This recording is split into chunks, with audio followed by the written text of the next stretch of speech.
우리 며느리가 5살배기 손녀를 하룻밤 저희 집에 맡기고 갔습니다. 다음날 아침 손녀가 제게 속삭였습니다. 할머니, 엄마가 집에서 본 거 할머니한테 말하지 말랬어요. 제가 물었죠. 얘야, 뭘 봤는데? 손녀의 대답을 듣고 저는 즉시 경찰에 신고했습니다. 당신이 여기 있어서 다행이에요. 이 영상을 보고 계신다면 좋아요를 누르고 채널을 구독해주세요. 그리고 댓글로 어디서 제 복수 이야기를 듣고 계신지 알려주세요. 제 이야기가 얼마나 멀리 퍼졌는지 알고 싶어요. 가로등의 노란 불빛이 현관에 쏟아져 내리고 앙상한 나뭇가지들이 흔들리는 그림자를 드리우던 그 밤을 아직도 선명하게 기억합니다.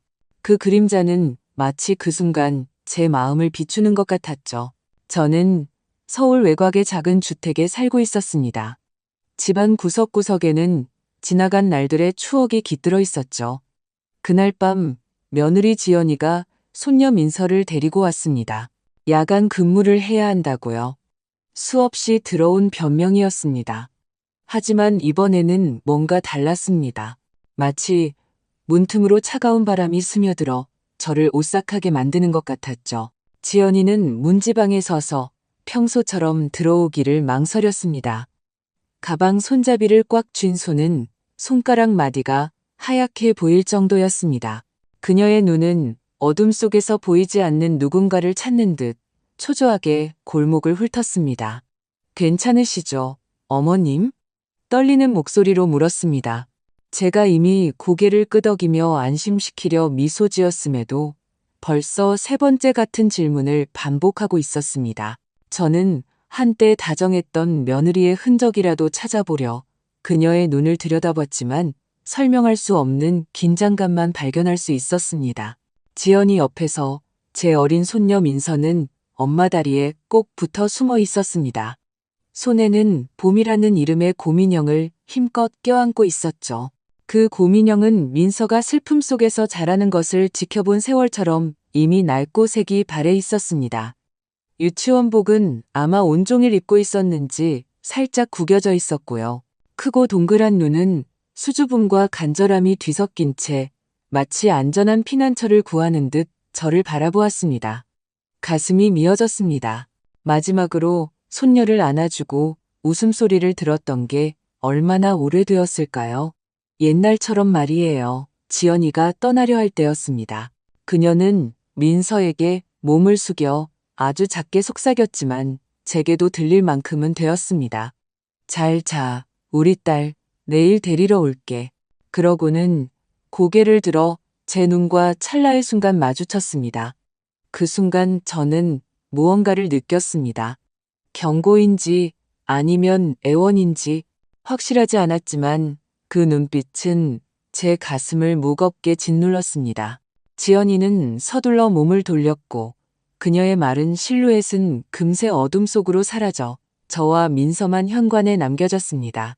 저는 민서의 손을 잡고 안으로 들어갔습니다. 제 작은 부엌 큰 민서를 맞이하기 위해 오후부터 끓인 된장찌개 냄새로 가득했습니다. 민서 앞에 찌개를 놓아주며 미소 지었습니다. 조금 먹으렴, 아가. 널 위해 끓였단다. 하지만 아이는 숟가락을 거의 움직이지 않았습니다. 눈은 그릇 안에 고정된 채였죠. 입맛 없어요, 할머니. 방해될까 두려운 듯 작은 목소리로 중얼거렸습니다.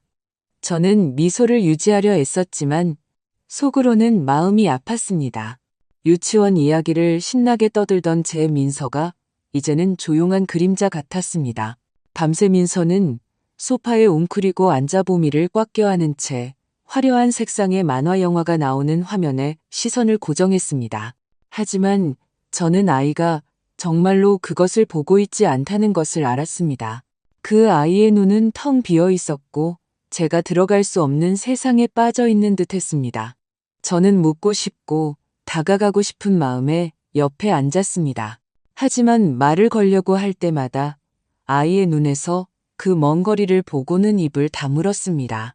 어쩌면 아이에게 필요한 것은 안전하다고 느낄 시간뿐일지도 모른다고 생각했습니다.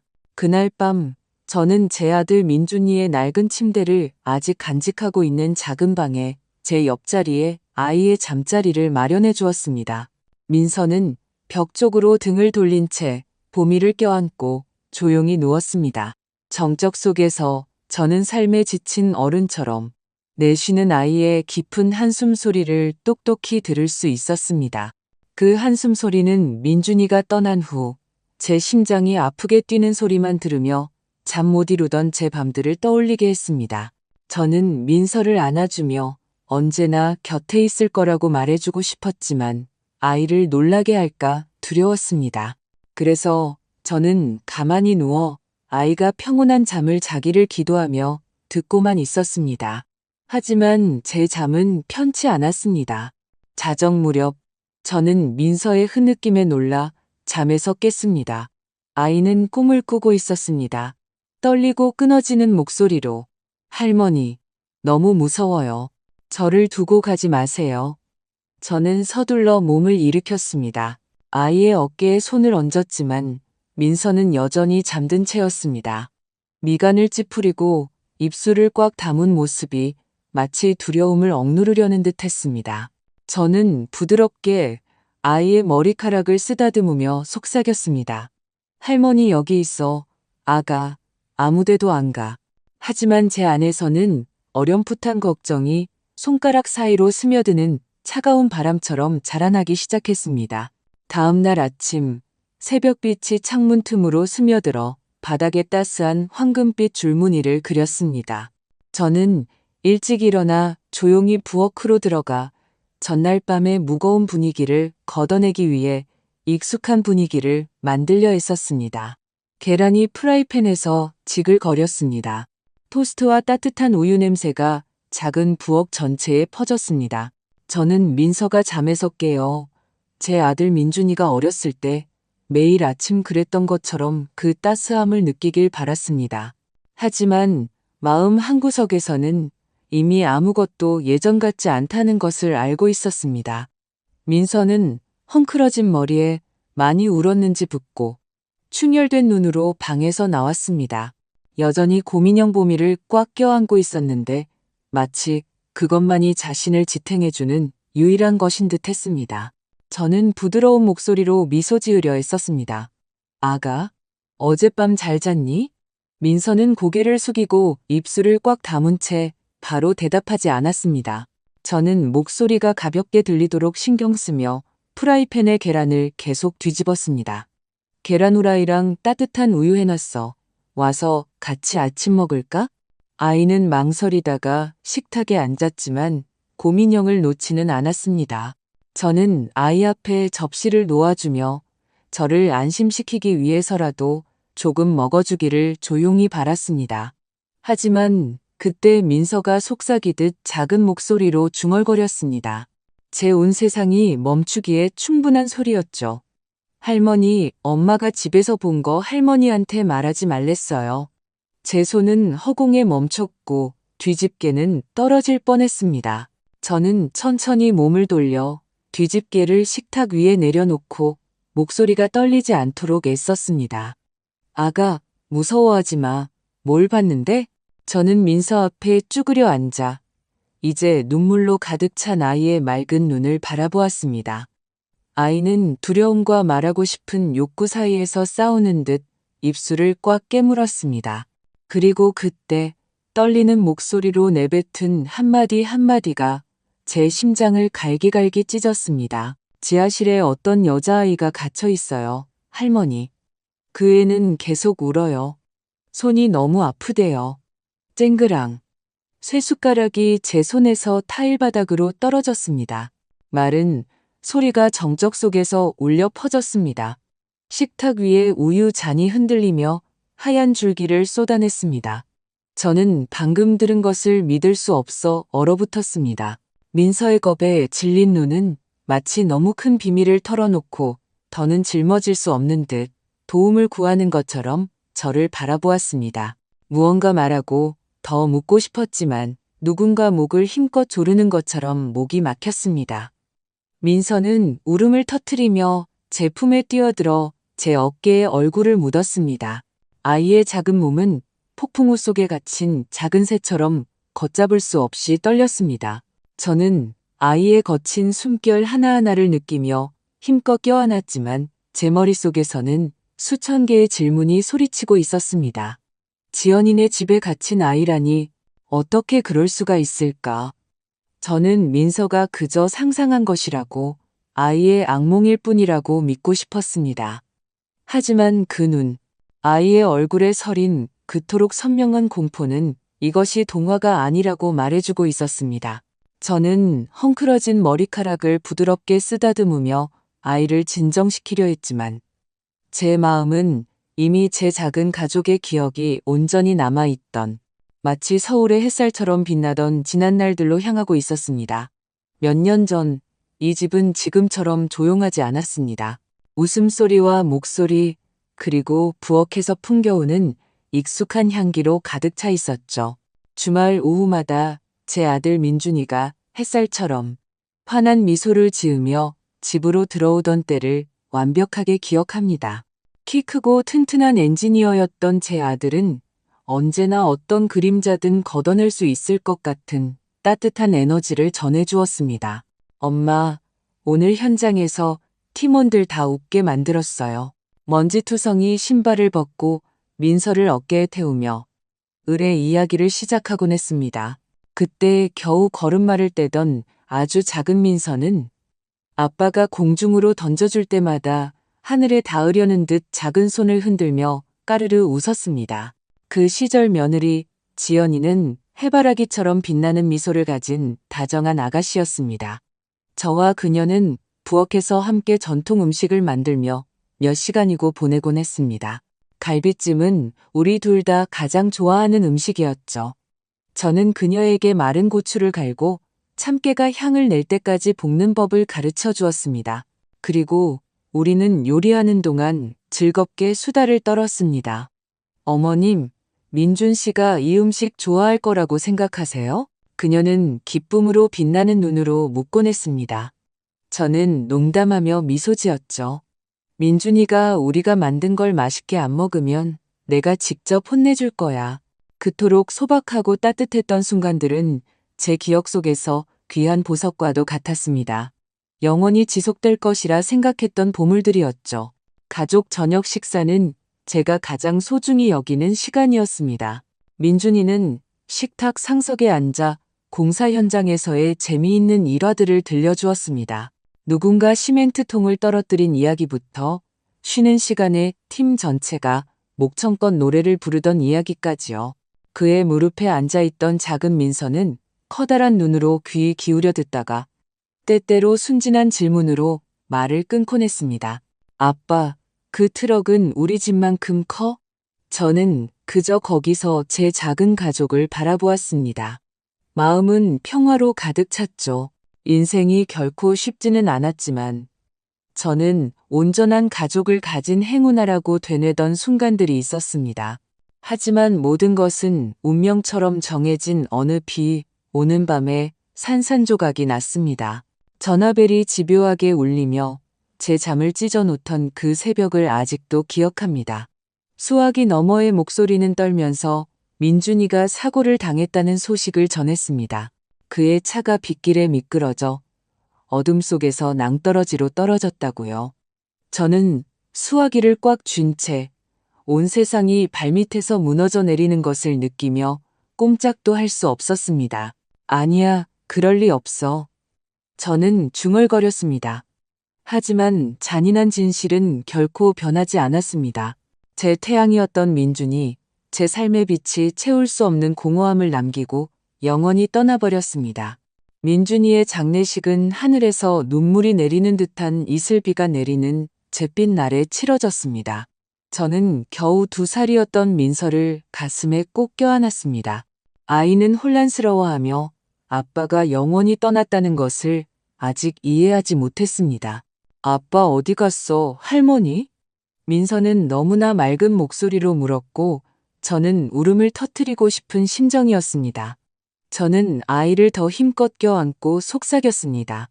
아빠는 아주 먼 곳에 갔단다. 하지만 언제나 널 지켜보고 있어, 우리 아가. 지연이는 제게서 몇 걸음 떨어진 곳에 있었지만 마치 다른 세상에 속한 사람처럼 보였습니다. 그녀의 눈은 텅 비어 있었고 얼굴은 돌처럼 창백했습니다. 저는 다가가 며느리의 손을 잡고 싶었지만 그녀의 눈빛 속 무언가가 저를 멈추게 했습니다. 너무나 크고 너무나 깊어서 제가 어떻게 다가갈 수 있을지 모를 고통이었습니다. 민준이가 죽은 후 이 집은 어두운 안개에 휩싸였습니다. 지연이의 얼굴에서 미소가 사라졌습니다.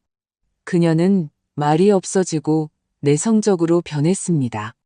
몇 시간이고 자기 방에 틀어박혀 있었습니다. 어떤 날은 닫힌 문 너머로 그녀의 흐느낌 소리가 들렸습니다. 하지만 제가 들어가려고 문을 두드릴 때마다 그녀는 차갑게 대답했습니다.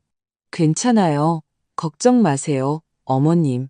저는 지연이가 이겨낼 것이라고, 시간이 상처를 치유해 줄 것이라고 믿고 싶었습니다. 하지만 저는 틀렸습니다. 고통은 그녀를 저에게서 멀어지게 했을 뿐만 아니라 제가 더는 알아볼 수 없는 사람으로 만들어버렸습니다. 얼마 지나지 않아 지연이는 다른 동네의 아파트로 이사하기로 결정했습니다. 새로운 시작이 필요해요, 어머님. 그녀는 제 눈을 피하며 단조로운 목소리로 말했습니다. 저는 그녀가 이 집을 떠나고 싶을 뿐만 아니라 민준이의 추억, 집안 구석구석과 모든 물건이 떠올리게 하는 기억들로부터도 벗어나고 싶어 한다는 것을 이해했습니다. 그녀를 탓하지는 않았지만 민서가 그녀와 함께 가야 했을 때 제 가슴은 찢어졌습니다. 아이는 제 삶에 남은 유일한 빛이었고 이제는 저에게 맡겨지는 몇 안 되는 주말에나 볼 수 있게 되었습니다. 집은 거대하고 차갑게 변했습니다. 저는 벽에 걸린 민준이의 사진 옆에 민서가 갓난아기였을 때 아빠 어깨에 앉아 까르르 웃던 야외 나들이 가족 사진을 그대로 두었습니다. 매일 밤 저는 그 사진 앞에 앉아 제 아들에게 속삭였습니다. 민준아, 어떻게 해야 하니? 네가 너무 보고 싶구나. 하지만 복도에서 휘파람을 부는 바람만이 제게 대답하며 이제 제게 남은 것은 고독뿐임을 상기시켜 주었습니다. 그 후의 만남에서 저는 민서가 변해가고 있다는 것을 알아차렸습니다. 예전에 빛나고 투명했던 아이의 눈은 이제 이름 붙이기 어려운 슬픔을 비추고 있었습니다. 말수가 줄고 미소도 줄었습니다. 그리고 제가 무언가 물으려 할 때마다 고개를 숙이고 고민형 보미를 마치 유일한 방패인 양 힘껏 껴안았습니다. 괜찮아요, 할머니. 늘 그렇게 말했지만 아이의 눈빛은 다른 이야기를 하고 있었습니다. 지연이에게 물었지만 그녀는 회피적인 대답만 했습니다. 걱정 마세요, 어머님. 제가 민서 잘 돌보고 있어요. 저는 그녀를 믿고 싶었습니다. 그녀가 좋은 엄마가 되기 위해 최선을 다하고 있다고 생각하고 싶었습니다. 하지만 제 안에서는 점점 더 큰 불안감이 저를 잠식했습니다. 저는 눈물을 삼키고 제 손녀가 조금씩 멀어지는 것을 무력하게 지켜볼 수밖에 없었습니다. 그리고 바로 오늘 그 비밀의 장막이 제 어린 민서의 입에서 나온 무서운 속삭임으로 찢어졌습니다. 저는 민서의 고백 이후 아이를 진정시키려 애쓰며 헝클어진 머리카락을 부드럽게 쓰다듬고 속삭였습니다. 괜찮아, 아가. 할머니가 다 해결할게. 하지만 민서는 눈물 가득한 눈으로 고개를 저을 뿐 세상을 피하려는 듯 눈을 꼭 감았습니다. 아이는 그 외로운 날들의 유일한 친구가 되어버린 낡은 고민형 보미를 가슴에 꼭 껴안고 있었습니다. 더 묻고 더 자세한 내용을 캐내고 싶었지만 아이의 작은 어깨가 떨리는 것을 보고는 더 이상 채근할 용기가 나지 않았습니다. 가자, 아가야, 조금 쉬렴. 저는 속에서 분노의 폭풍이 몰아치고 있었음에도 최대한 다정한 목소리로 말했습니다. 그날 정오, 저는 민서를 유치원에 데려다 주기로 했습니다. 아이는 자신을 잠식하고 있는 두려움을 조금이라도 잊기 위해 교실과 친구들의 익숙한 분위기가 필요했습니다. 익숙한 자갈길을 걸으며 아이의 손을 잡았지만 발걸음 하나하나가 무거웠습니다. 민서는 가는 내내 말이 없었습니다. 가끔씩 무언가 말하고 싶지만 감히 하지 못하는 듯 고개를 들 뿐이었습니다. 저는 속으로 타들어가는 불안감을 숨기려 했으며 미소 지었습니다. 오늘 유치원에서 뭐 배울 거야? 제가 물었지만 민서는 대답 없이 고개만 저었습니다. 저는 아이가 나이에 비해 너무 큰 짐을 지고 있다는 것을 알았습니다. 유치원에 도착해서 저는 잠시나마 민서의 담임 선생님인 김민정 선생님과 이야기하기로 했습니다.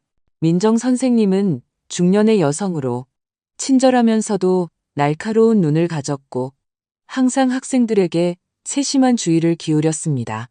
저는 분필과 종이 냄새가 아직 떠도는 교무실에서 그녀를 찾았습니다. 선생님, 잠시 이야기 좀 할 수 있을까요? 누군가 들을까 두려운 듯 작은 목소리로 물었습니다.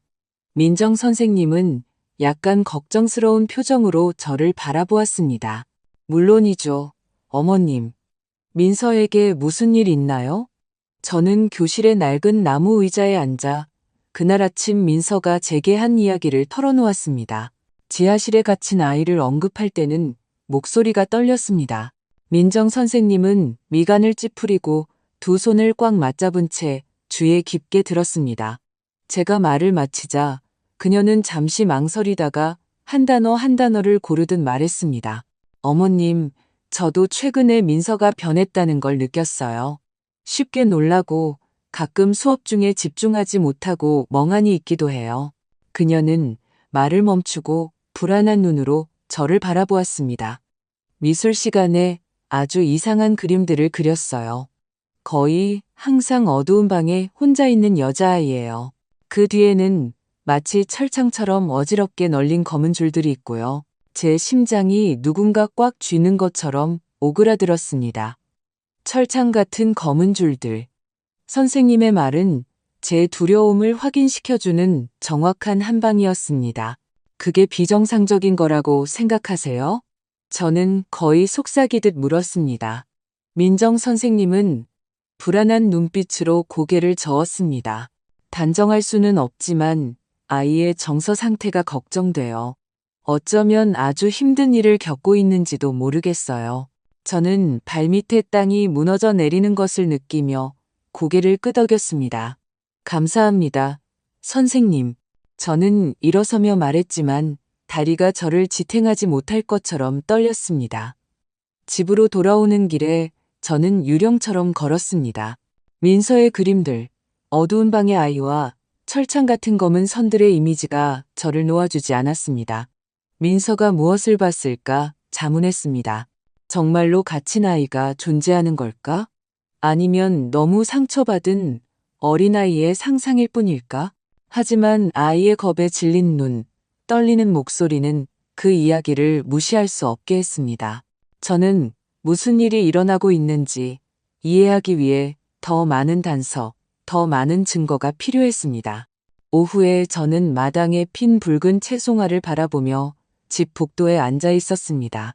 바람이 강하게 불었고 마치 경고라도 하듯 저는 몸을 떨었습니다. 그때 친절한 이웃 어르신인 김할아버지가 지나가는 것을 보았습니다. 김할아버지는 동네에서 모두에게 사랑받는 분이었습니다.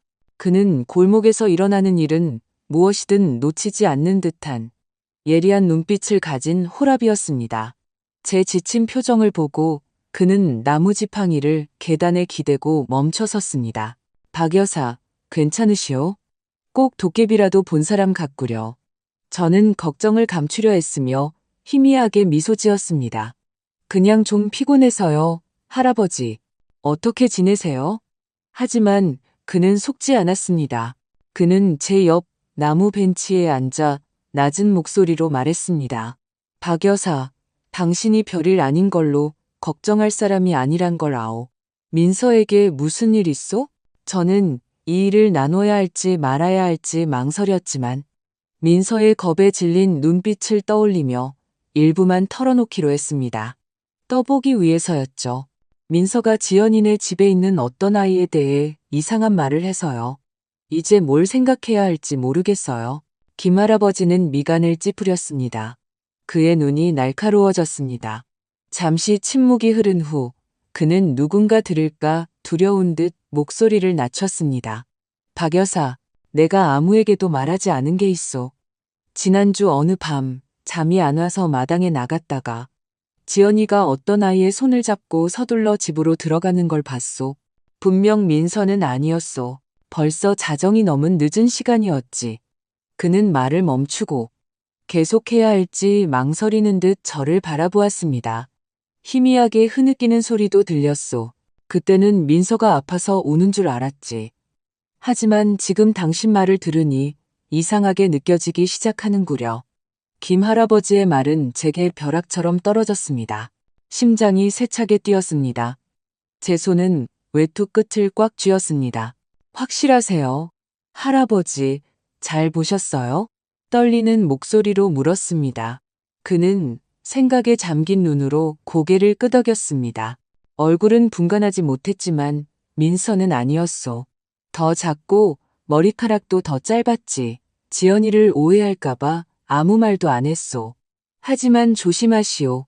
저는 흩어져 있던 조각들이 제 마음속에서 끔찍한 그림으로 맞춰지기 시작하는 것을 느끼며 고개를 끄덕였습니다.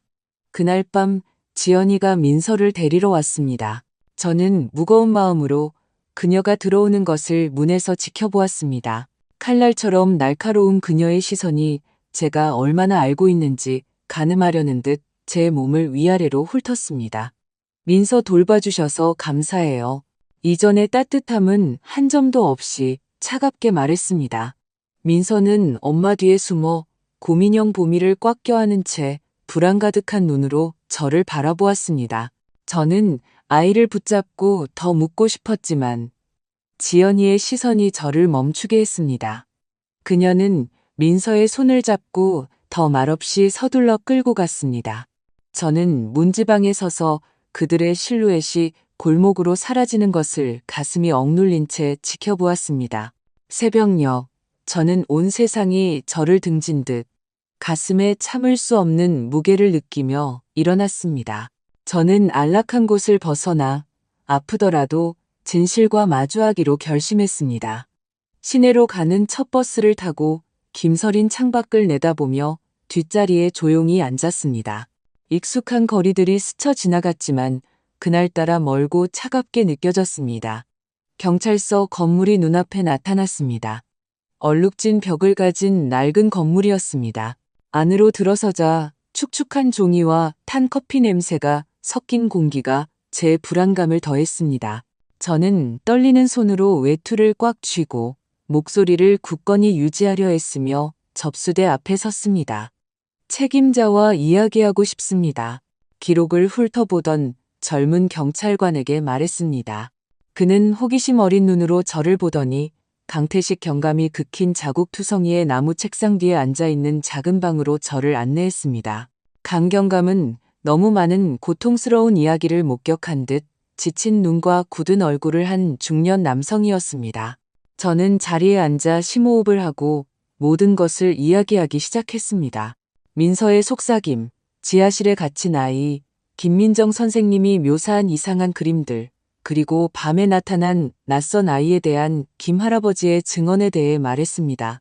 제 목소리는 떨렸지만 마치 진실의 벽을 쌓는 벽돌, 하나하나처럼 명확하게 말하려 애썼습니다.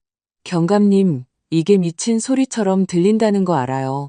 하지만 민서는 거짓말을 하지 않아요.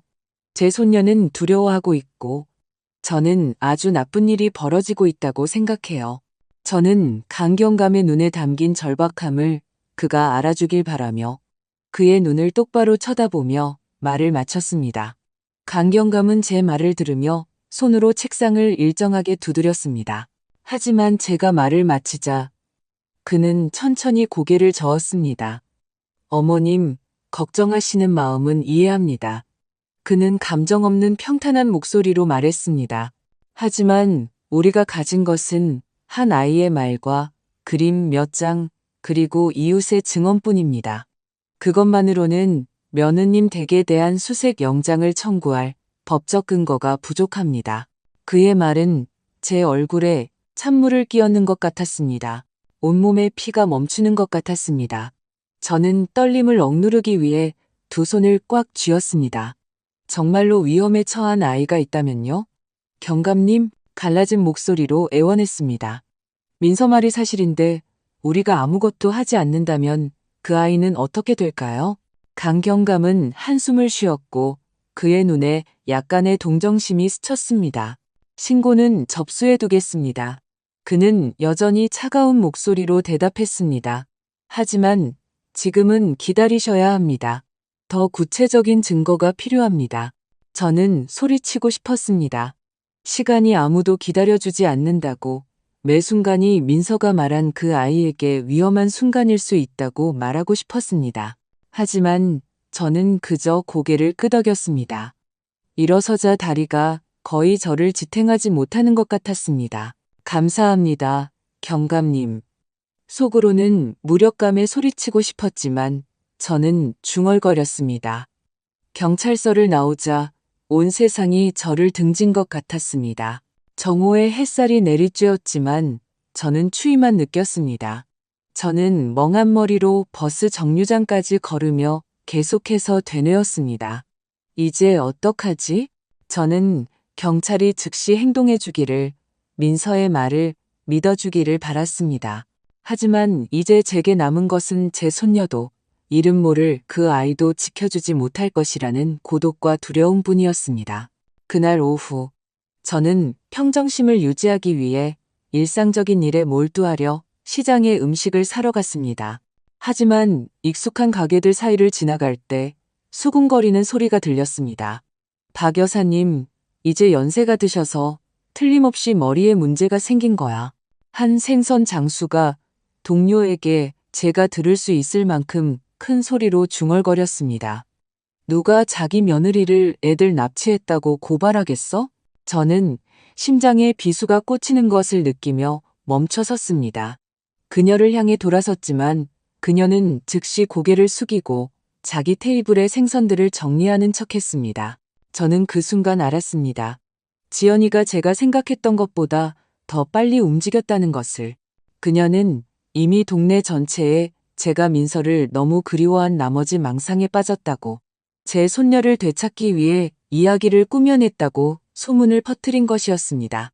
저는 마치 바위를 짊어진 것처럼 무거운 마음으로 집으로 돌아왔습니다. 현관에 앉아 떨어지는 채송화 꽃잎을 바라보며 약간의 평온을 찾으려 애썼습니다. 하지만 비극은 극에 달했습니다. 그날 밤, 해가 지자 문 앞에서 차가 멈추는 소리가 들렸습니다. 지연이가 민서를 데리러 왔지만 이번에는 평소처럼 집 안으로 들어오지 않았습니다. 그녀는 마당에 서서 오빠 진우 앞에서 민서를 힘껏 껴안고 서럽게 울었습니다. 오빠, 저 여자가 나를 모함하고 있어. 지연이는 갈라진 목소리로 외쳤습니다. 내가 애들을 납치했다잖아. 내 인생을 망치려고 해. 난 그저 민서를 돌보고 싶을 뿐인데 나한테 이러잖아.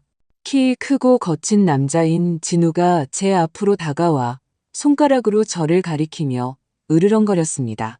아주머니, 제발 우리 가족 좀 내버려 두세요. 대체 누구시길래 감히 제 동생을 이렇게 모함하세요? 저는 목이 졸리는 듯한 심정으로 꼼짝도 못하고 서 있었습니다. 이웃들이 길가에 모여들기 시작했고 그 모든 호기심, 동정, 불신이 담긴 시선이 제게 꽂혔습니다. 박 여사님이 손녀를 너무 그리워해서 그런가 봐. 그래서 헛소리를 하시나 보네. 누군가 중얼거렸습니다. 불쌍해라. 연세도 많으신데 다른 사람이 동의했습니다. 저는 소리치고 싶었습니다. 제가 미치지 않았다고, 민서가 끔찍한 것을 봤다고 말하고 싶었습니다. 하지만 말문이 목구멍에서 막혔습니다. 저는 그저 거기에 꼼짝 않고 서서 온 세상이 제게 등을 돌리는 것을 느꼈습니다. 차 안에서 민서가 창문으로 저를 돌아보았습니다.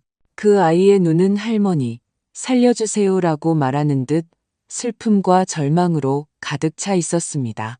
저는 아이에게 달려가 안아주고 보내고 싶지 않았지만 제 다리는 땅에 박힌 듯 움직이지 않았습니다. 지연이는 시동을 걸었고 차는 제 손녀를 뒤에 남기고 저를 이웃들의 시선 아래 홀로 남겨둔 채 멀어졌습니다. 저는 등 뒤에서 들려오는 수군거림을 들었습니다. 예전에는 가까운 이웃이었던 그 사람들이 이제는 망상에 빠진 노파를 보듯 저를 바라보고 있었습니다. 저는 혼자일지라도 포기할 수 없다는 것을 마음속 깊이 알고 있었습니다. 이웃들 앞에서 겪은 쓰라린 대면 이후 저는 비틀거리며 집으로 들어갔습니다. 의심의 눈초리와 속삭임에 묶인 듯 발걸음이 무거웠습니다. 저는 상실의 고통에 이미 익숙해졌다고 생각했지만 이제는 폭풍에 저항할 힘도 없이 바람에 휩쓸리는 말은 잎사귀 같았습니다. 저는 벽에 걸린 민준이의 초상화를 멍하니 바라보며 거실의 낡은 소파에 주저앉았습니다. 아들의 미소는 여전히 따뜻했지만 그 모습이 제 속을 더욱 헤집어 놓을 뿐이었습니다. 민준아, 어떻게 해야 하니? 방이 정적 속에서 갈라진 목소리로 속삭였습니다. 아무도 대답하지 않았습니다. 현관에서 들리는 바람 소리와 제가 듣지 않는 텔레비전 뉴스 소리뿐이었습니다. 제가 들을 수 있는 것은 침묵 속에서 비명을 지르는 제 심장 소리뿐이었습니다. 저는 두 손으로 얼굴을 감싼 채 온 세상이 저를 등졌다고 느끼며 거기에 있었습니다. 슬픔이 가득 담긴 채 차창으로 저를 바라보던 민서의 모습은 제 영혼을 꿰뚫는 칼과도 같았습니다. 지연이는 저를 동네에 미친 여자로 만드는 데 성공했습니다. 제가 손녀를 너무 그리워한 나머지 환각을 본다는 그녀의 소문은 제 자존심에 밝히는 바늘과도 같았습니다. 저는 경찰서 방문에 모든 희망을 걸었지만 강경감의 차가운 거절만 받았을 뿐입니다. 충분한 증거가 없습니다. 그가 말했죠. 민서가 겁에 질려 있고 어쩌면 이름 모를 다른 아이가 위험에 처해 있을지도 모르는데 어떻게 제가 기다릴 수 있을까요? 그날 밤 저는 잠을 이루지 못했습니다. 눈을 뜬 채 침대에 누워 천장을 바라보며 제 무력함의 매 순간을 알리는 시계에 째깍거리는 소리를 들었습니다. 눈을 감을 때마다 민서의 눈빛이 떠오르거나 지하실에 어떤 여자아이가 갇혀 있어요.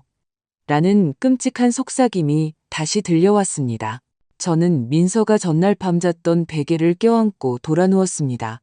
마치 아이의 향기가 아직 남아있는 듯 그것이 제게 계속 나아갈 힘을 줄 수 있을 것처럼요. 하지만 제가 느낀 것은 가슴 속의 차가운 공허함 뿐이었습니다. 저는 자문했습니다. 은수가, 네가 옳은 일을 하고 있는 거니? 아니면 정말 그들이 말하는 것처럼 망상에 빠진 노파일 뿐이니? 다음 날 아침 저는 평소처럼 시장에 가려고 했습니다. 북적거림이 제 마음을 달래주길 바라면서요. 하지만 안으로 들어서자 명백한 변화를 느꼈습니다.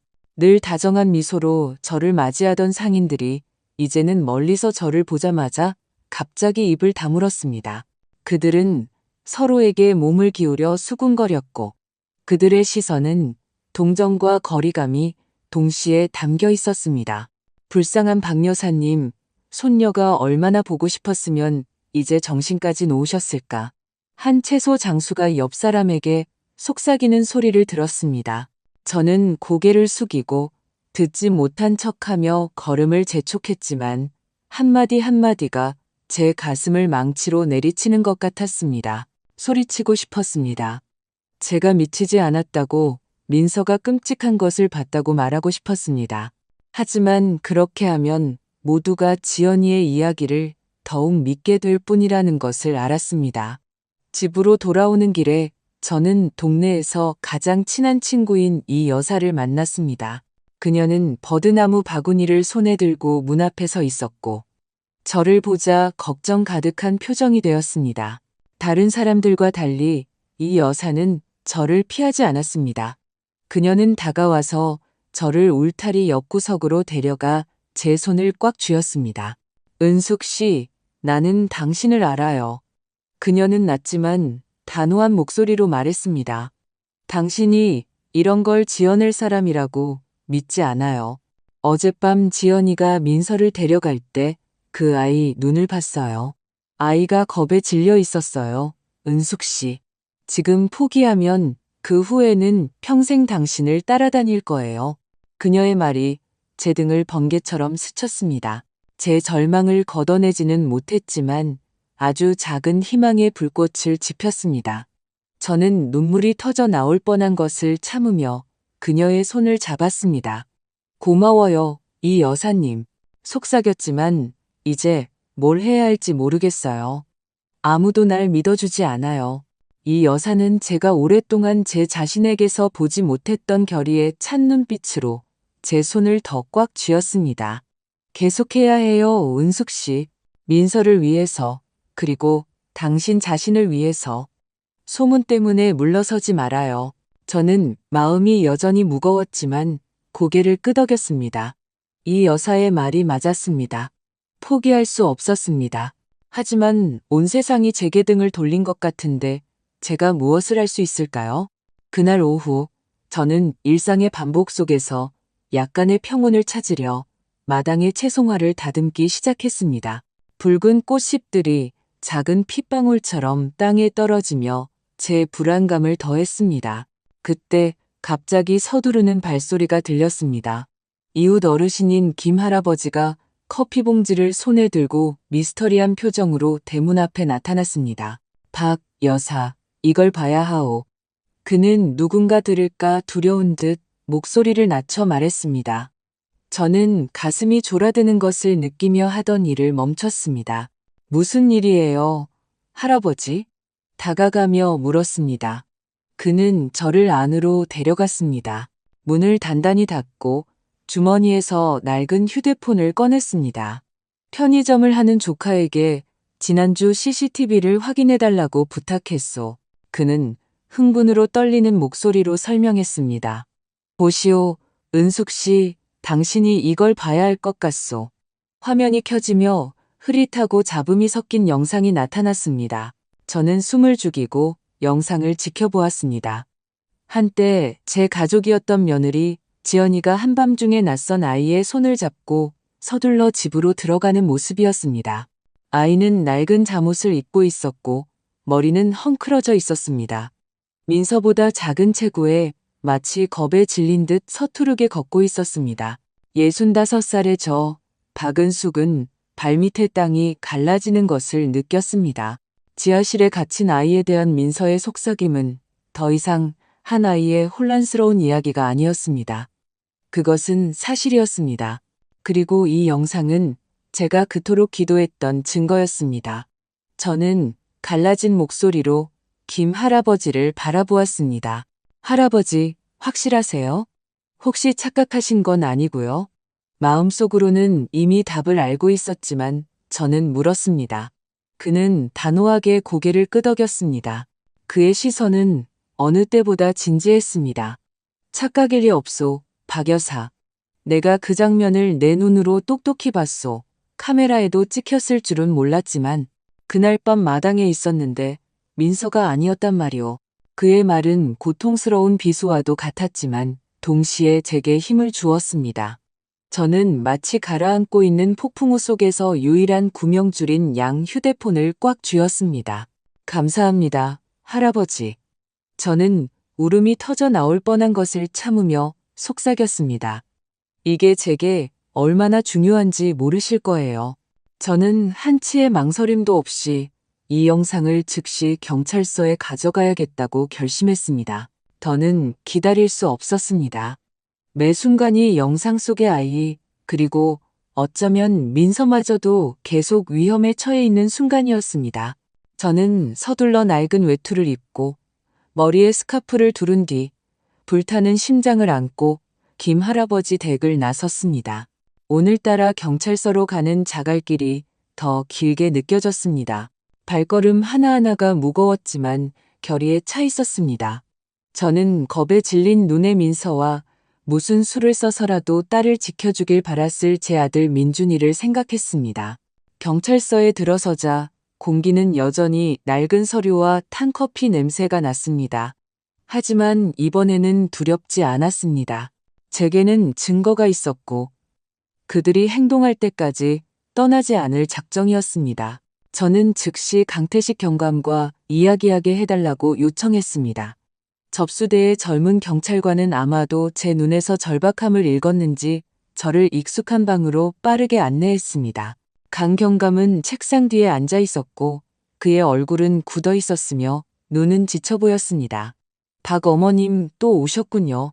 그는 약간 놀란 어조로 말했습니다. 새로운 소식이라도 있습니까?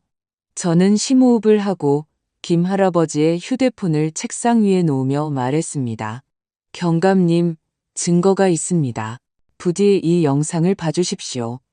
제가 영상을 재생하자 지연이와 낯선 아이의 모습이 화면에 나타났습니다. 저는 김 할아버지가 본 것, 민서가 제게 말한 것, 그리고 아이가 학교에서 그린 이상한 그림들에 대해 이야기했습니다. 제 목소리는 떨렸지만 명확하고 단호하게 들리도록 애썼습니다. 저 아이는 민서가 아닙니다. 그리고 이 아이가 누군지는 모르지만 위험에 처해 있다고 생각합니다. 강 경감은 영상을 지켜보았습니다. 그는 미간을 살짝 찌푸렸지만 그의 시선은 여전히 의심으로 가득 차 있었습니다. 혹시 친구 딸을 잠시 돌봐준 것일 수도 있지 않습니까? 그는 단조로운 어조로 말했습니다. 그의 말은 제 심장을 옥죄는 또 다른 비수와도 같았습니다. 저는 그가 이 증거를 묵살하게 둘 수 없었습니다. 저는 앞으로 몸을 기울이며 거의 애원하듯 말했습니다. 제발 더 조사해 주세요. 저 아이는 우리 동네 아이가 아닙니다. 저는 여기서 평생을 살았어요. 저는 알아요. 그리고 제 손녀 민서는 겁에 질려 있어요. 지하실에 갇혀서 손이 아프다고 우는 아이에 대해 말하고 있어요. 제발 저를 믿어주세요. 어쩌면 제 목소리에 담긴 절박함이나 제 눈의 절망이 강경감을 망설이게 했는지도 모릅니다. 그는 근처의 젊은 경찰관에게 신호를 보냈습니다. 이 아이의 인상착의와 일치하는 실종 신고가 있는지 확인해봐. 그는 진지하게 명령했습니다. 경찰관은 고개를 끄덕이고 서류를 확인한 뒤 컴퓨터 자판을 빠르게 두드리기 시작했습니다. 저는 심장이 세차게 뛰는 것을 느끼며 마치 마지막 희망을 붙잡는 것처럼 외투 끝을 꽉 쥐고 앉아 있었습니다. 몇 분 후 젊은 경찰관이 갑자기 외쳤습니다. 경감님, 이것 좀 보십시오. 영상 속 아이의 인상착의가 이웃 동네에서 2주 전 실종 신고된 5살 별이와 일치합니다. 그는 컴퓨터 화면을 강경감에게 보여주었고 저는 그의 얼굴이 즉시 변하는 것을 보았습니다. 그의 지친 눈은 이제 제가 한 번도 본 적 없는 진지함으로 빛났습니다. 그는 벌떡 일어나 단호하게 말했습니다. 즉시 정보 확인하고 이웃 동네 경찰서에 연락해서 실종 사건 전체 파일을 요청해 제 심장이 터질 것처럼 가슴 안에서 세차게 뛰었습니다. 이것이었다. 이것이 제가 필요했던 증거였습니다. 별이라는 아이의 이름. 그것은 제 영혼의 어둠을 가르는 한 줄기 빛과도 같았습니다. 저는 눈물이 터져 나올 뻔한 것을 참으며 강경감을 바라보았습니다.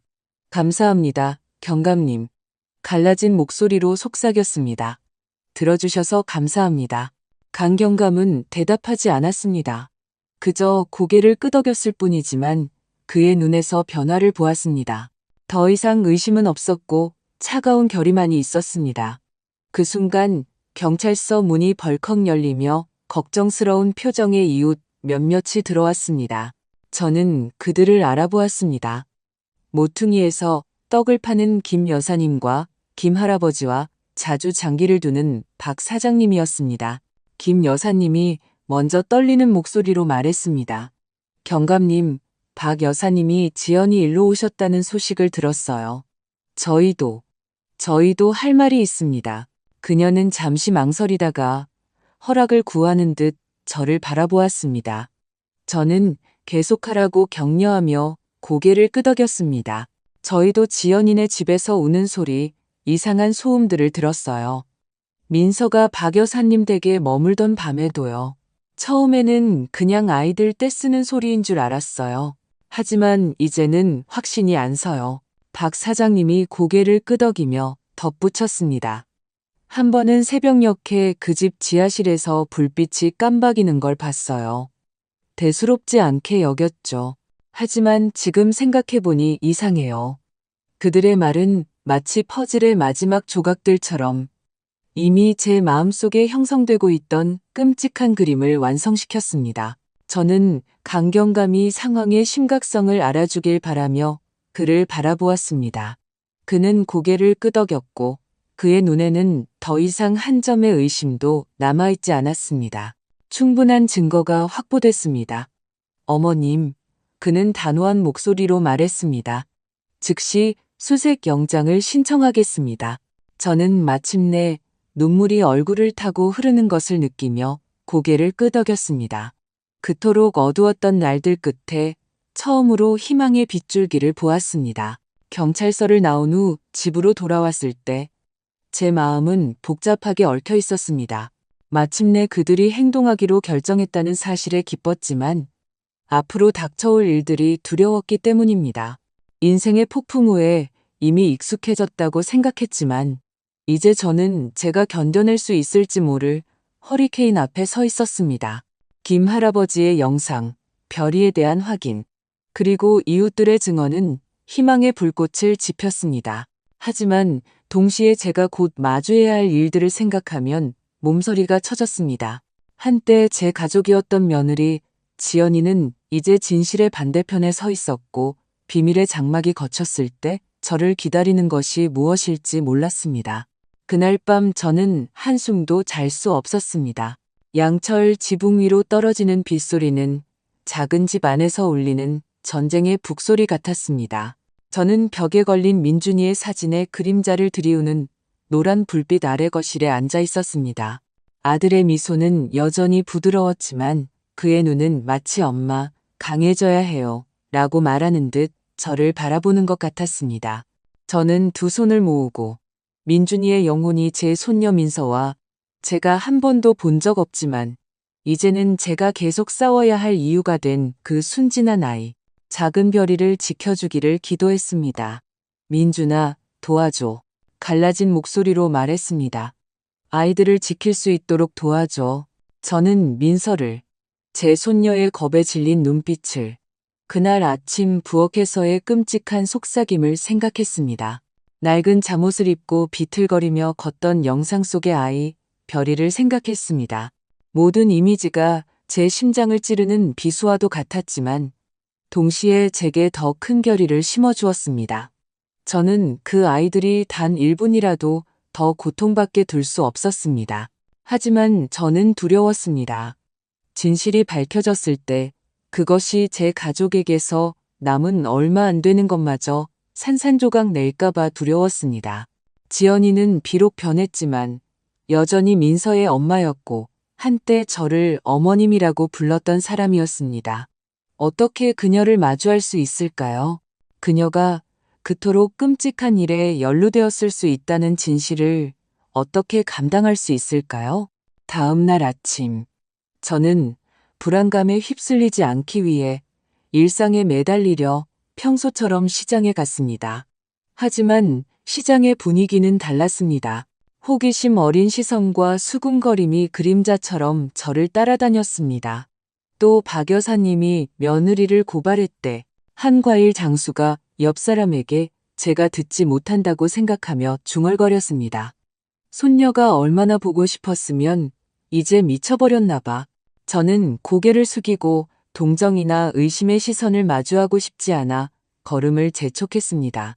필요한 몇 가지만 채소 조금, 빵 조금 사서 무거운 마음으로 서둘러 집으로 돌아왔습니다. 이제 소문은 신경 쓰이지 않았습니다. 저는 오직 민서와 별이 그리고 앞으로 닥쳐올 일에만 집중하고 싶었습니다. 정오 무렵 제 평생의 오랜 친구인 이 여사가 아직 따끈한 찐빵 한 접시를 들고 찾아왔습니다. 그녀는 집으로 들어와 접시를 식탁 위에 놓고 제 옆에 앉아 제 손을 꽉 쥐었습니다. 은숙 씨, 용기를 내요. 그녀는 따뜻하지만 단호한 목소리로 말했습니다. 얼마나 고통스러울지 알지만 진실은 밝혀질 거예요. 험담 때문에 물러서지 말아요.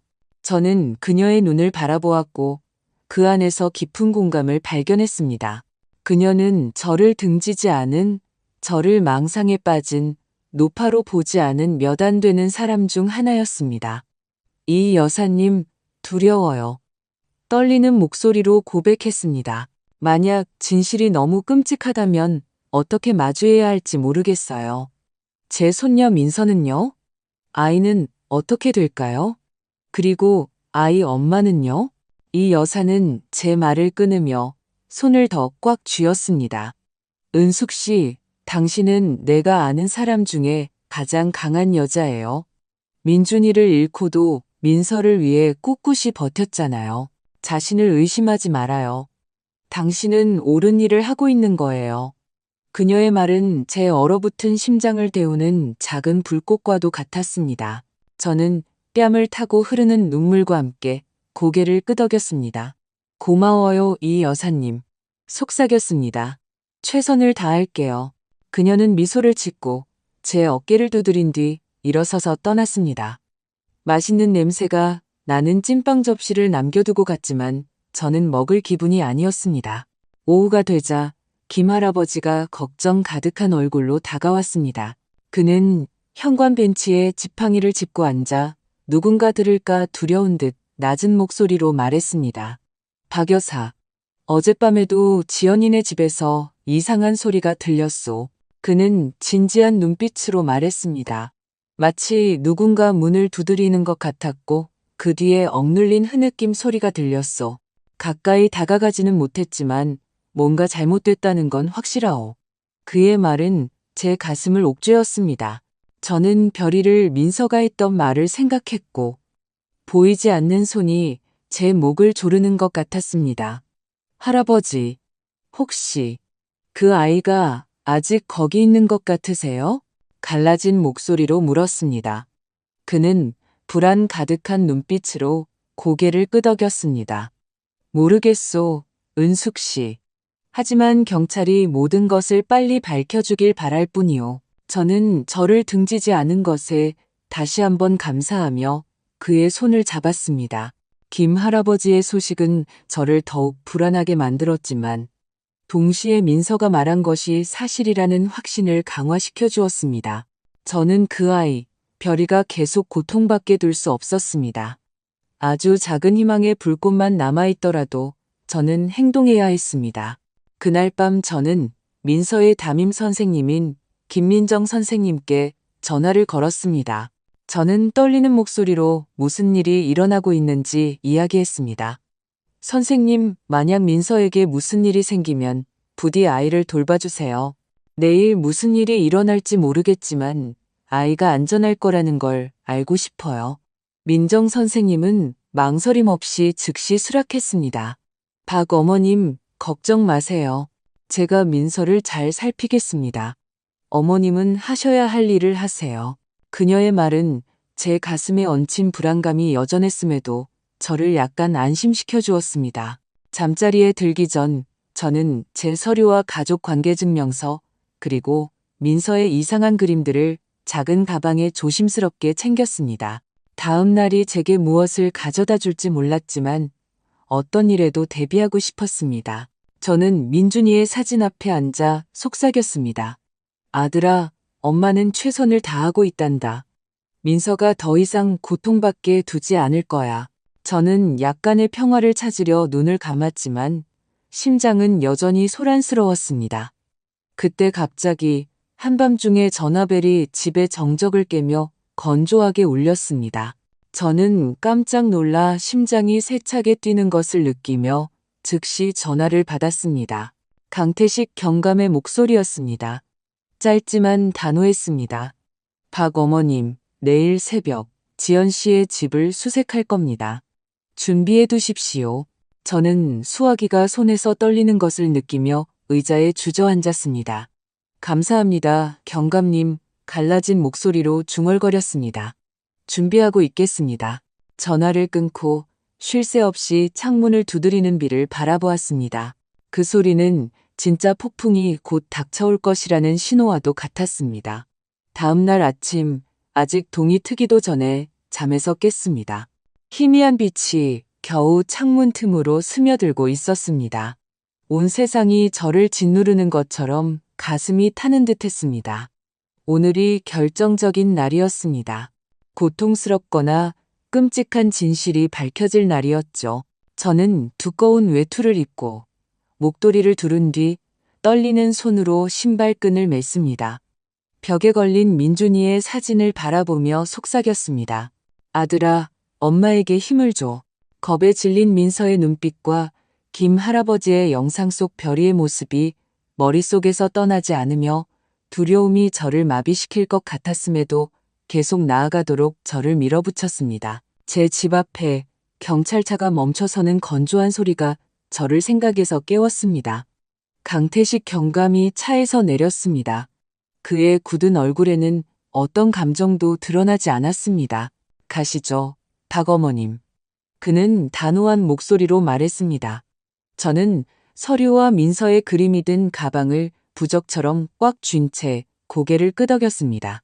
차에 올라 뒷자리에 조용히 앉아 김서린 창밖을 내다보았습니다. 지연이의 집으로 가는 길은 그 어느 때보다 짧게 느껴졌지만 매 순간이 한 세기처럼 무겁게 느껴졌습니다. 저는 민서와 별이를 생각하며 자문했습니다. 내가 진실을 마주할 힘이 있을까? 지연이의 집에 도착했을 때 하늘은 아직 잿빛이었고 먹구름이 폭풍을 예고하듯 떠다니고 있었습니다. 차가운 바람이 돌풍처럼 불어 마당의 붉은 채송화, 꽃잎을 핏방울처럼 흩날렸습니다. 저는 대문 앞에 서서 심장이 세차게 뛰고 온몸이 떨리는 것을 느꼈습니다. 강경감이 문을 두드렸습니다. 건조한 노크 소리가 정적 속에서 울려 퍼졌습니다. 문이 벌컥 열리고 지연이가 나타났습니다. 그녀의 얼굴은 놀라움으로 창백했지만 그것도 잠시, 이내 그녀의 시선은 분노로 변했습니다. 여기서 뭐 하시는 거예요? 그녀는 깊은 두려움을 숨기려는 듯 차가운 목소리로 외쳤습니다. 강경감은 그녀 앞에 차갑게 수색 영장을 들어 보였습니다. 법적 영장이 있습니다. 협조해 주시기 바랍니다. 그는 망설임 없이 단호한 목소리로 말했습니다. 지연이는 종이를 쳐다본 뒤 제 가슴에 칼을 꽂는 듯한 눈으로 저를 바라보았습니다. 당신이 한 짓이지, 그렇지? 그녀는 손가락으로 저를 가리키며 말을 뱉었습니다. 날 망치려고 하는 거지. 민서를 뺏어가려고. 저는 외투 끝을 꽉 쥔 채 아무 대답도 하지 않고 조용히 서 있었습니다. 저는 오직 민서를 보호하고 작은 별이를 구하고 싶었을 뿐이라고 말하고 싶었습니다. 하지만 말문이 목구멍에서 막혔습니다.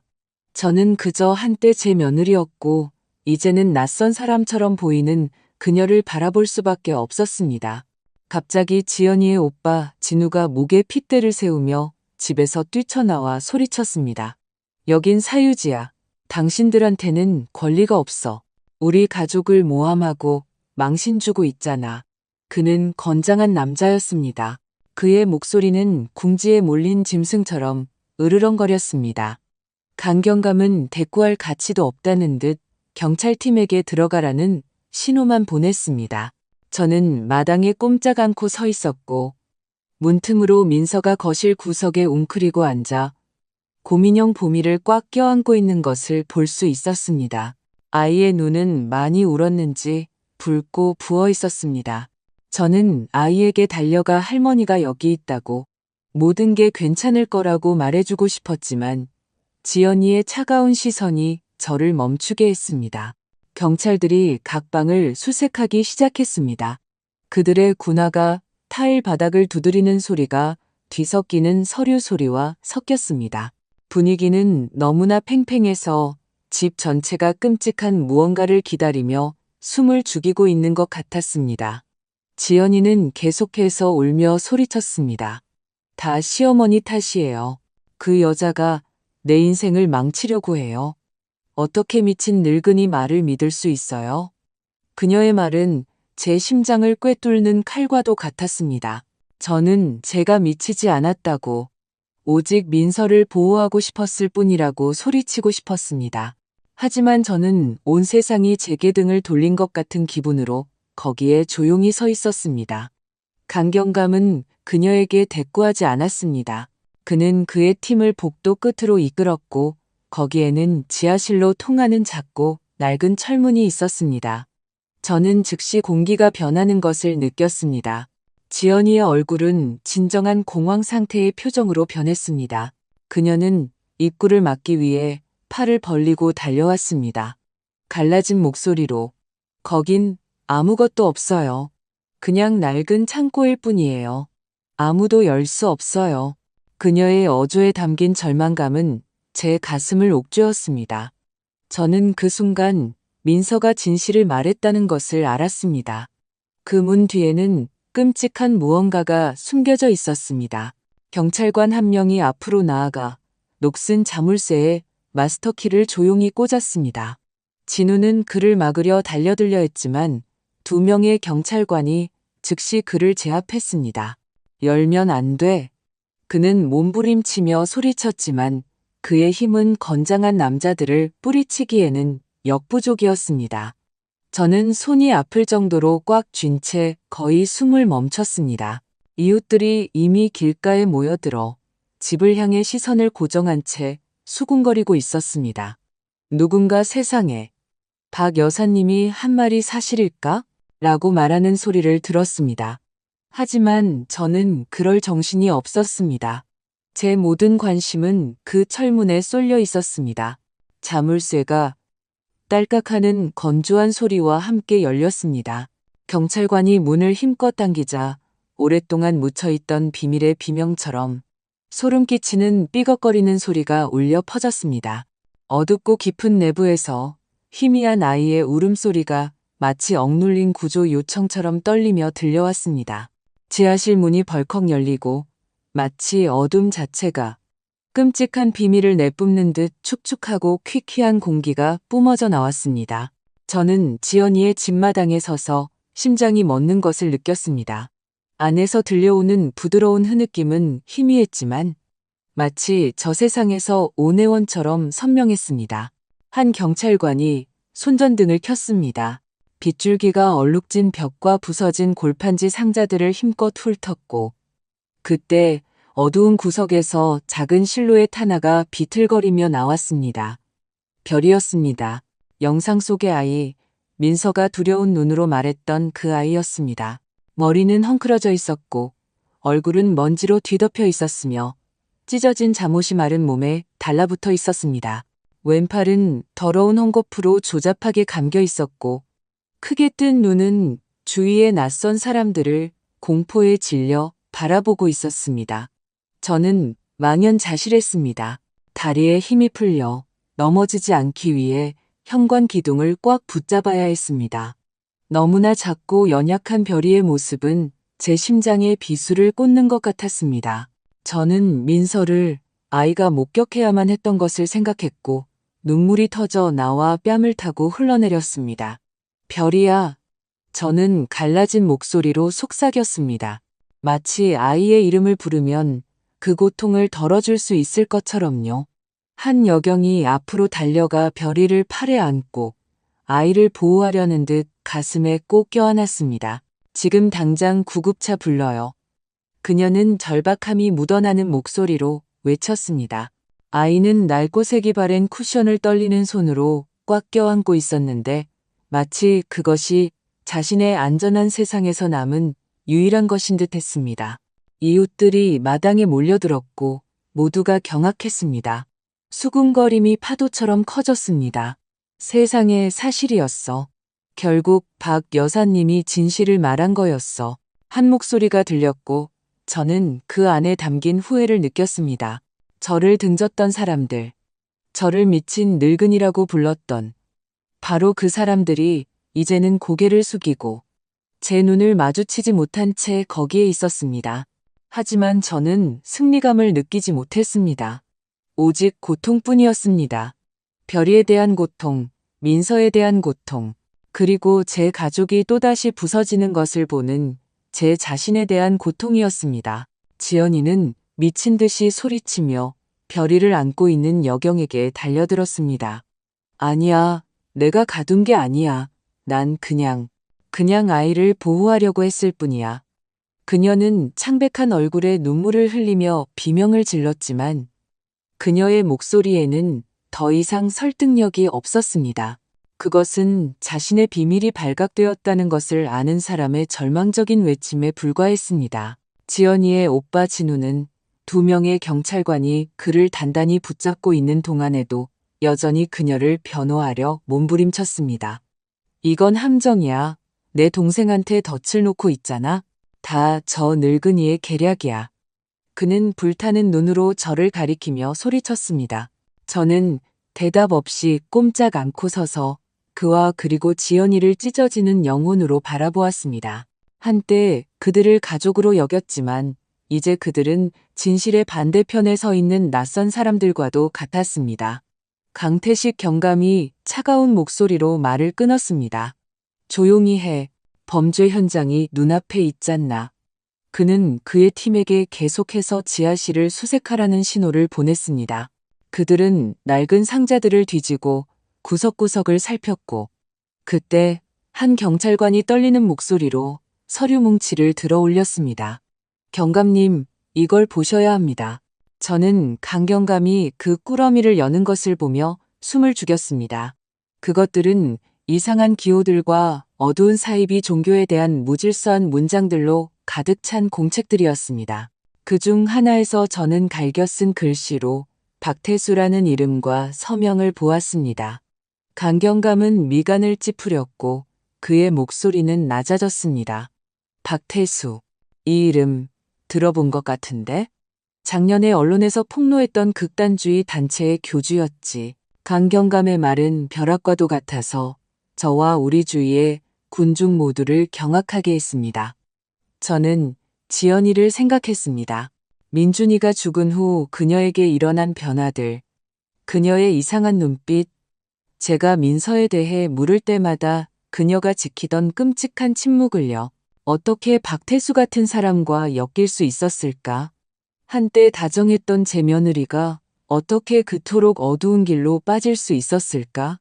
저는 그녀에게 달려가 묻고 싶었습니다. 왜 그랬는지 이해하고 싶었습니다. 하지만 제 다리는 땅에 박힌 듯 움직이지 않았습니다. 별이는 구급차로 옮겨졌습니다. 아이는 쇠약했고 눈은 여전히 공포로 가득 차 있었지만 아이의 작은 목소리가 애원처럼 들려왔습니다. 엄마, 엄마한테 갈래요. 그 말은 제 심장을 찢었습니다. 저는 별이의 어머니를 생각했습니다. 틀림없이 어딘가에서 딸을 기다리며 고통받고 있을 그녀를요. 그리고 그들이 곧 다시 만날 수 있기를 기도했습니다.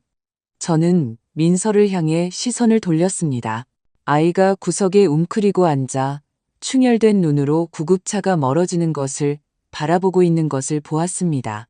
저는 아이를 안아주러 달려가고 싶었지만 강경감은 아직 그 순간이 끝나지 않았다는 것을 아는 듯 저에게 가만히 있으라는 신호를 보냈습니다. 지연이는 수갑이 채워졌습니다. 2명의 경찰관이 그녀를 집 밖으로 끌고 나왔습니다. 제 옆을 지나갈 때 그녀는 멈춰섰습니다. 그녀의 눈은 증오로 빛났습니다. 당신이 모든 걸 망쳤어.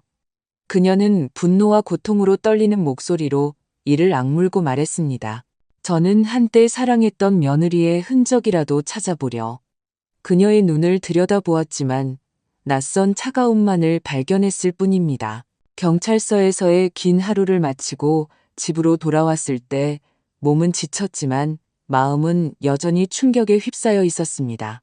제 인생에서 가장 어두운 날들을 겪었지만 이제 진실이 밝혀지자 제 마음에 희망의 빗줄기가 스며드는 것을 느꼈습니다. 사건 소식은 허리케인처럼 퍼져나갔고 우리 작은 동네는 갑자기 관심의 중심이 되었습니다. 언론과 텔레비전, 위성 중계차가 거리를 가득 메웠고 카메라와 마이크를 든 기자들이 별이와 민서 그리고 제 이야기에 대해 끊임없이 물었습니다. 하지만 저는 말을 많이 하고 싶지 않았습니다. 그저 민서 곁에 있으면서 아이를 꽉 껴안고 안전하다는 것을 확인하고 싶었을 뿐입니다. 오후에 저는 별이가 입원한 병원에 갔습니다.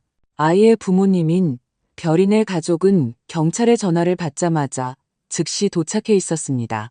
저는 복도에 서서 유리창 너머로 영원히 잃어버렸다고 생각했던 딸을 절망적으로 껴안고 숨죽인 흐느낌으로 우는 그들을 바라보았습니다. 충혈된 눈의 말은 여성인 별이, 어머니는 별이를 붙들고 사랑의 말을 속삭였고, 옆에 있던 별이 아버지는 눈물을 닦으며 의사들에게 감사 인사를 할 때 목소리를 굳건히 유지하려 애썼습니다. 그 순간은 제 가슴을 아프게 했지만 동시에 이상한 따뜻함으로 저를 채웠습니다. 저는 민서를, 아이가 견뎌야 했던 두려움을 생각했고 제 모든 노력이 헛되지 않았다는 것을 알았습니다. 별이네 가족은 제가 복도에 조용히 서 있을 때 다가왔습니다. 별이 어머니는 갈라진 목소리로 제 손을 꽉 쥐었습니다. 박어머님, 어떻게 감사드려야 할지 모르겠어요. 어머님과 민서가 아니었다면 저희는 딸을 영원히 잃었을지도 몰라요. 별이 아버지는 젖은 눈으로 고개를 끄덕였습니다. 어머님께서 저희 삶의 빛을 되찾아 주셨습니다. 별이는 저희의 전부예요. 저는 뺨을 타고 눈물이 흐르는 것을 느끼며 미소 지었습니다. 누구라도 했을 일을 했을 뿐이에요. 떨리는 목소리로 말했습니다. 진짜 영웅은 민서예요. 제 손녀는 너무 무서웠음에도 진실을 말할 용기를 냈어요. 그들은 제 손을 더 꽉 쥐며 고개를 끄덕였고 저는 그 몸짓에서 제 얼어붙은 심장을 데우는 불꽃 같은 깊은 감사를 느꼈습니다. 병원 입구 밖에서 저는 이웃들이 기다리고 있는 것을 보았습니다. 예전에 제 등 뒤에서 수군거리고 저를 미친 노파라고 불렀던 그들이 이제는 다른 눈으로 저를 바라보고 있었습니다. 떡 장수인 김 여사님이 다가와 고개를 숙이고 떨리는 목소리로 말했습니다. 박 어머님, 저희가 어머님을 의심해서 잘못했어요. 부디 용서해 주세요. 김 할아버지와 장기를 두곤 했던 박 사장님도 죄책감 가득한 눈빛으로 다가왔습니다. 어머님께서는 우리 중 누구도 감히 하지 못했던 일을 하셨습니다. 정말 영웅이십니다. 저는 고개를 저으며 희미하게 미소 지었습니다. 저는 영웅이 아니에요. 그저 손녀를 지키고 싶은 할머니일 뿐이에요. 하지만 제 안에서는 작은 안도감을 느꼈습니다. 불신의 시선은 사라지고 존경심으로 대체되었습니다. 그리고 늦었지만 진실이 승리했다는 것을 알았습니다. 동네 전체가 민서를 작은 영웅으로 칭송하기 시작했습니다. 그들은 아이의 용기에 대해 8살짜리 아이가 두려움과 세상의 의심에 맞서면서도 감히 진실을 말한 것에 대해 이야기했습니다. 그 말들을 들으며 제 가슴은 자부심과 고통으로 가득 찼습니다. 민서는 이런 일을 겪을 아이가 아니었습니다. 아이는 걱정 없는 어린 시절을 웃음과 근심 없는 날들로 가득한 삶을 살았어야 했습니다. 하지만 저는 제 민서가 생각보다 강하다는 것을 알았고 아이가 이 상처를 극복하도록 돕기 위해 최선을 다할 것이었습니다. 경찰은 다음 날 수사의 예비 결과를 발표했습니다. 지연이는 납치, 불법, 감금, 그리고 위험한 사입이 종교와의 연루 혐의로 기소되었습니다.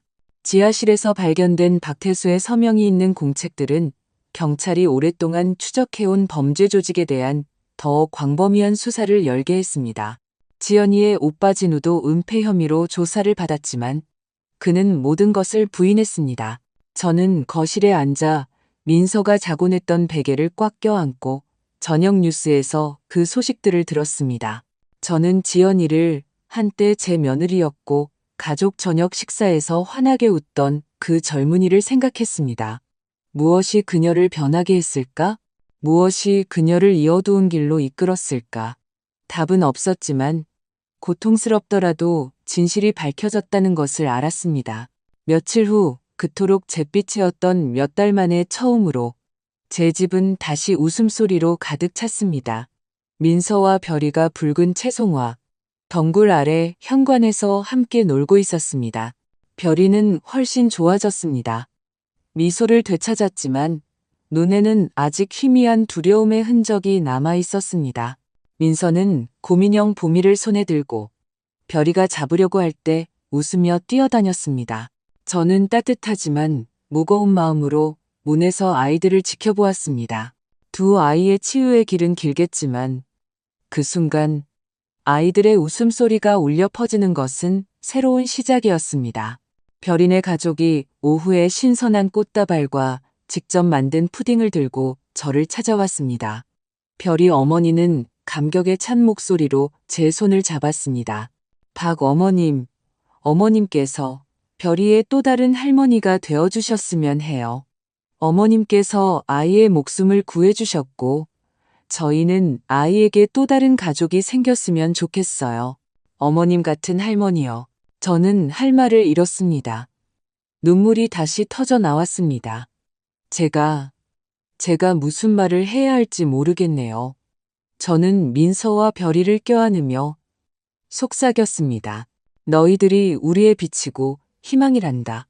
별이는 수줍은 미소로 저를 바라보았고 그 눈에서 저는 전에 본 적 없는 신뢰를 보았습니다. 그날 밤 민서가 제 옆 침대에 웅크리고 누웠을 때 아이는 작은 목소리로 물었습니다.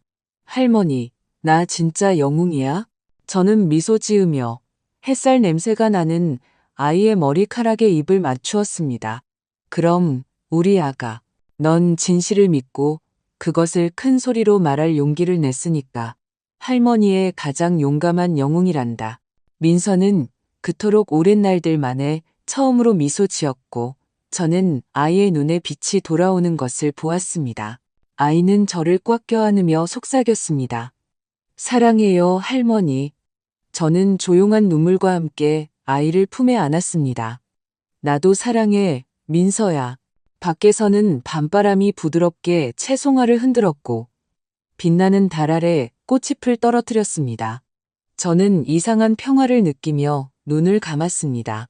민준이를, 그의 미소를 생각했고 하늘에서 제 아들도 미소 짓고 있다는 것을 알았습니다. 그는 분명 자랑스러워할 것이었습니다. 그의 딸이 한 생명을 구했고 진실이 마침내 어둠을 이겼으니까요. 저는 민서를 더 꽉 껴안고 마음속으로 조용히 속삭였습니다.